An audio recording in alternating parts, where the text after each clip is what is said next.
Welcome to the last breakfast. Please enjoy the video. You begin by getting both phones ready. Make sure they are charged and unlocked, and that you can access accounts.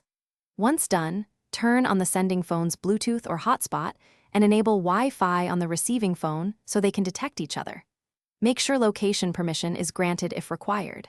You'll save time by opening the sharing or transfer app now. This starts the connection handshake and prepares both devices to exchange the pairing request or transfer invitation. You now initiate the transfer. Open the sharing feature, AirDrop, Nearby Share, Samsung Smart Switch, or similar, and choose what to send. Once you tap Send, watch the receiving phone for an accept prompt. Accept it quickly. If a verification code or pairing prompt appears, compare codes and confirm to establish a secure link. Make sure you remain in range. Bluetooth or Wi-Fi direct connections drop if phones separate. After accepting, the phones begin transferring data.